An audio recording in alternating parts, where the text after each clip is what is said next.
Hi guys, welcome to my channel.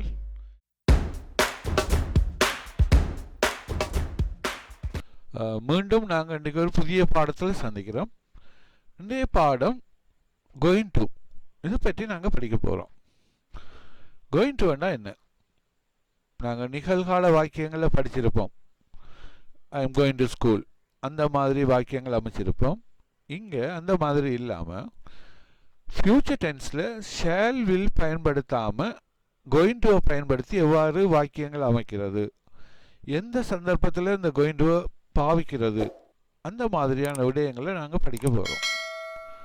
முதல்ல இதில் அமைப்பு எவ்வாறு இருக்குமென்னு சொன்னால், am is a இவற்றோட சேர்ந்து கோயிங் டு வரும். அதோட ஒரு வினை சொல்ல ஒரு ஸ்டெம் வரும். உதாரணமாக இங்கே பார்த்தீங்கன்னா இந்த am is ஆவோட சேர்த்து கோயிங் டு ட்ரிங்க் இந்த மாதிரி வாக்கிய அமைப்பு இருக்கும். இந்த கோயிங் டு தொடர்ந்து ட்ரிங்க் என்ற சொல் வரும், அல்லது ஒரு வேர்ப் ஒன்று வரும், வேர்ப் 1 வரும். அதை ஞாபகம் வச்சுக்கொள்ளுங்க. இந்த மாதிரி தான் வாக்கிய அமைப்புகள் வரும். உதாரணமாக இந்த வசனத்தை பாருங்க. I am going to see the doctor today evening. நான் பார்க்க போகிறேன் த டாக்டரை டுடே ஈவினிங் இன்றைக்கு பின்னேரம். இப்போ ஒருத்தர் வந்து உங்கள்கிட்ட கேட்குறாரு, நீ உங்களுக்கு சுகம் இல்லை, நீ டாக்டர்கிட்ட போக இல்லையா என்று கேட்டால் நீங்கள் ஏற்கனவே தீர்மானிச்சிருக்கிறீங்க இன்றைக்கு பின்னேரம் போகிறேன்னு சொல்லி டாக்டர்கிட்ட போக போகிறேன். ஸோ நீங்கள் அந்த நேரத்தில் இந்த மாதிரி தான் சொல்லணும். I am going to see the doctor today evening. நாங்கள் ஏற்கனவே தீர்மானித்த விடயங்களை இந்த கோயிங் டு அமைப்பை பயன்படுத்தி சொல்லலாம். டுடே ஈவினிங்கிறது ஒரு எதிர்கால சொற்றொடர், எதிர்காலத்தை குறிக்கிற சொற்றொடர். ஸோ இதில் அர்த்தம் எப்படி வருமெண்டா, நான் இன்று பின்னேரம் வைத்தியரை பார்க்க போகிறேன், அதாவது பின்னேரம் நான் டாக்டர்கிட்ட போக போகிறேன் என்றதுதான் அர்த்தம். இப்போ இதே வசனத்தை நாங்கள் ஃபியூச்சர் டென்ஸில், சிம்பிள் ஃபியூச்சர் டென்ஸில் எழுதும் போது எப்படி வருமெண்டா, ஐ ஷால் சி நான் பார்ப்பேன் த டாக்டரை டுடே ஈவினிங் இன்று பின்னேரம் பார்ப்பேன். ஸோ இங்கே பயன்படுத்தின ரெண்டு வாக்கிய அமைப்புகளும் எதிர்கால வாக்கியங்கள் தான். இந்த கோயிங் டுவை நாங்கள் எங்கே பயன்படுத்தலாம்னு சொன்னால், நாங்கள் தீர்மானித்த விடயங்கள் அல்லது எண்ணிக்கொண்டு இருக்கிற விடயங்கள், எதிர்காலத்தில் நாங்கள் செய்ய போகின்ற இந்த விடயங்களுக்கு நாங்கள் கோயிங் டுவை சேர்த்து இந்த வாக்கிய அமைப்பை பயன்படுத்தலாம். ஸோ உங்களுக்கு விளங்கும், இந்த ரெண்டுக்கும் இடையில் உள்ள வித்தியாசத்தையும் விளங்கிக் கொள்ளுங்க. இதுவும் ஃபியூச்சர் டென்ஸ் தான், இதுவும் ஃபியூச்சர் டென்ஸ் தான். Mala is going to drink a cup of tea. Mala is going to drink a cup of tea. Mala ஒரு கப் டீ குடிக்க போகிறாள். இங்கே நீங்கள் இப்போ பார்க்கக்குள்ள, இப்போ மாலாவை நீங்கள் பார்க்கக்குள்ள அவள் கையில் அந்த டீ கப்பை வச்சு கொண்டு இருக்கலாம், அல்லது டீயை ஒரு கப்பில் ஊற்றி கொண்டு இருக்கலாம். அப்போ எங்களுக்கு விளங்குது இவ குடிக்க போகிறான்னு சொன்னால் நாங்கள் Mala is going to drink cup of tea, Mala ஒரு கப் டீ குடிக்க போகிறாள் என்று சொல்லலாம். அதை நாங்கள் ஃபியூச்சர் டென்ஸில் சொல்லக்குள்ள எப்படி வரும், Mala will drink a cup of tea என்று வரும். மாலா ஒரு கப் டீ குடிப்பாள், இங்கே குடிக்க போகிறாள், குடிப்பாள். ஸோ இப்போ உங்களுக்கு விளங்கும் இதில் பயன்பாடு எவ்வாறு அமையும் என்று சொல்லி உங்களுக்கு இந்த உதாரணங்களில் விளங்கும். The servants are going to sweep the classroom. The servants are going to sweep the classroom. The வேலைக்காரர்கள் வகுப்பறையை கூட்ட போகிறார்கள், துப்புரவாக்க போகிறார்கள். ஸோ இப்போ நாங்கள் பார்க்கக்குள்ள அவங்க தும்பு தடியோட ஆயத்தமாக இருக்கிற அந்த சந்தர்ப்பத்தில் நாங்கள் சொல்லலாம், அவங்க இந்த கூட்டுறதுக்கு ரெடி ஆகிட்டாங்க, கூட்ட போகிறார்கள். So the servants are going to sweep the classroom. இங்கே இந்த கோயிங் டுவோட சேர்ந்து வேர்ப் 1 வருகுதுன்றதை ஞாபகம் வச்சுக்கொள்ளுங்க. verb 2 verb 3 வராது, 2 தொடர்ந்து. The servants will sweep the classrooms. கூட்டுவார்கள், வேலைக்காரர்கள் வகுப்பறைகளை கூட்டுவார்கள். இது ஃபியூச்சர் டென்ஸ். இங்கே நாங்கள் கோயிங் டு பயன்படுத்தியிருக்கிறோம்.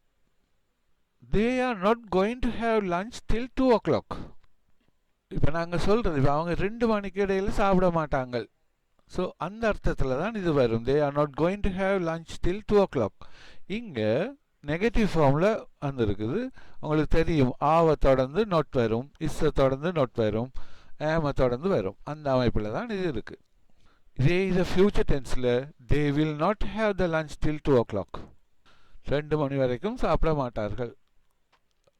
இதே போன்று நாங்கள் வேறு எந்த சந்தர்ப்பங்களில் இதை பயன்படுத்தலாம்னு பார்ப்போம். இங்கே பாருங்க, there is going to be a holiday next Friday. அடுத்த வெள்ளிக்கிழமை எங்களுக்கு ஒரு விடுமுறை நாளாக இருக்கும். அப்போ எங்களுக்கு அந்த விடுமுறை நாளுங்கிறது நிச்சயமாக தெரியுங்கிறதால நாங்கள் இங்கே there is going to be a holiday next Friday என்று நாங்கள் இங்கே சொல்கிறோம்.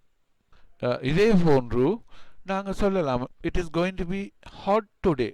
இன்றைக்கு வெப்பமான ஒரு நாளாக இருக்க போகின்றது அல்லது குளிரான நாளாக இருக்க போகின்றது.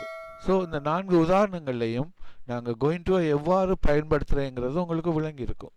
அடுத்ததாக இந்த நெகட்டிவ் ஃபார்ம்ஸ் என்ன மாதிரி வரும், கொஷன் ஃபார்ம்ஸ் என்ன மாதிரி வருமானு பார்ப்போம். இங்கே பாருங்க, நான், அதுக்கு ஏம் வரும், ஐ am not going to play, நான் விளையாட போகிறது இல்லை. We are not going to play, நாங்கள் விளையாட போகிறது இல்லை. இதே மாதிரி he is not going to see, அவன் பார்க்க போகிறது இல்லை. going to finish, முடிக்க போகிறது இல்லை. இந்த மாதிரி வரும். am is ஆவை தொடர்ந்து not வரும். சும்மா சாதாரண வாக்கியமாக அமையும். வினா வாக்கியமாக வரும்போது எவ்வாறு வரும்?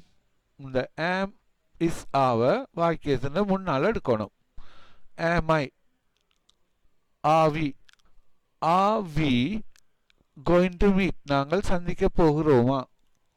are you going to see, நீ பார்க்க போகின்றாயா? is he going to finish, அவன் முடிக்க போகின்றானா?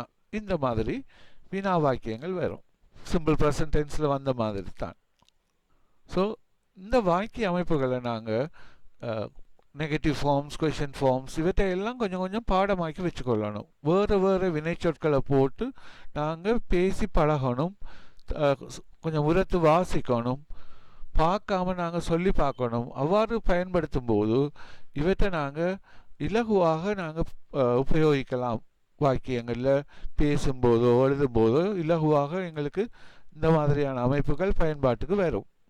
அடுத்ததாக நாங்கள் வினா வாக்கியங்கள் கொஞ்சம் பார்ப்போம். முதல்ல நாங்கள் வேயாவை பயன்படுத்தி வாக்கியங்கள் அமைக்கிறேன் எவ்வாறுன்னு சொல்லி கொஞ்சம் பார்ப்போம். இந்த வசனத்தை கவனிங்க. The children are going to have lunch at school. The children are going to have lunch at school. இந்த பிள்ளைகள் பாடசாலையில் லஞ்ச் சாப்பிடுவார்கள், சாப்பிட போகிறார்கள். சாப்பிட போகிறார்களா என்று எவ்வாறு வரும்? இந்த ஆவை முன்னுக்கு எடுக்கணும், நமக்கு தெரியும். So are the children going to have lunch at school? ஸ்கூலில் சாப்பிட போகிறார்களா? இங்கே ஆவண்டது ஏ கேபிட்டலாக வந்திருக்கு. எங்கே சாப்பிட போகிறார்கள்னு சொன்னால் இதுக்கு முன்னால் நாங்கள் வேயாவை போட்டோம்னா சரி. Where are the children going to have lunch? இங்கே விடையா வார சொல்ல தவிர ஏனைய சொற்கள் வினாவில் வரணும். ஸோ இங்கே சோட் ஆன்சர் உங்களுக்கு தெரியும் அட் ஸ்கூல்னு வரும், பாடசாலையில். அதால் இந்த வாக்கியத்தில், வினா வாக்கியத்தில் இந்த ஸ்கூல்ன்றது வர இல்லை. இதுக்குரிய full answer the children are going to have lunch at school. இதே போன்று நாங்கள் இன்னொரு உதாரணம் பார்ப்போம். My father is going to buy a house in Colombo. My father is going to buy, வாங்க போகிறார், a house, ஒரு வீடு உண்டு, in Colombo, கொலம்பில் வாங்க போகின்றார். வாங்க போகின்றாரா என்றா இஸ்ங்கிறது முன்னுக்கு வரும். அதே நேரத்தில் மை ஃபாதர் என்று விட வாரத்தால் யுவர் ஃபாதர் என்று கேட்கணும். Is your father going to buy a house in Colombo? எங்கே வாங்க போகிறார்? ஸோ இந்த இஸ்ஸுக்கு முன்னால் வேயாவை போட்டால் சரி. Where is your father going to buy a house? விட இன் கொலம்பு என்று வாரத்தால் இந்த வாக்கியத்தில் இன் கொலம்பு வராது. So சோட் answer in Colombo. இதுக்குரிய ஃபுல் ஆன்சர் தெரியும். My father is going to buy a house in Colombo. இதே மாதிரி நாங்கள் வென் என்ற சொல்ல பயன்படுத்தி வாக்கியங்களை வச்சு பார்ப்போம். They are going to buy a new car this year. அவர்கள் வாங்க போகிறார்கள் ஒரு புது கார் உண்டு இந்த வருடம். அப்போ இந்த வருடம் கார் உண்டு வாங்க போகிறார்களா? Are they going to buy a new car this year? So இதுக்கு முன்னால் வென்ன பாவிச்சிங்கண்டா when are they going to buy a new car, எப்போது வாங்க போகிறார்கள். Short answer this year. So this year என்று சொல்லி ஷோட் ஆன்சர் வரத்தால் இங்கே வினாவில் வராது. Full answer they are going to buy a new car this year. Faris is going to start a new business next month. அடுத்த மாதம் ஃபரிஸ் ஒரு புது பிஸ்னஸ் ஆரம்பிக்க போகிறான். ஆரம்பிக்க போகிறானா? Is Faris going to start a new business next month. So அதுக்கு முன்னால் வென்னை பாவச்சிங்கண்டா when is Faris going to start a new business. இதுக்குரிய short answer next month. Full answer Faris is going to start a new business next month. அடுத்ததாக நாங்கள் வட்டை பயன்படுத்தி எவ்வாறு அமைக்கிறதுன்னு சொல்லி பார்ப்போம். Zaid is going to sell his old bicycle. Zaid அந்த பழைய பைசிக்கிளை விற்க போகிறான். விற்க போகிறானா? Is Zaid going to sell his old bicycle. எதை விற்க போகிறான் அல்லது என்னத்தை விற்க போகிறான்? What is Zaid going to sell? So short answer his old bicycle. Full answer Zaid is going to sell his old bicycle. Okay guys, இன்றைய பாடத்தில் நான் கோயிங் டு பற்றி படிப்பித்திருக்கிறேன்.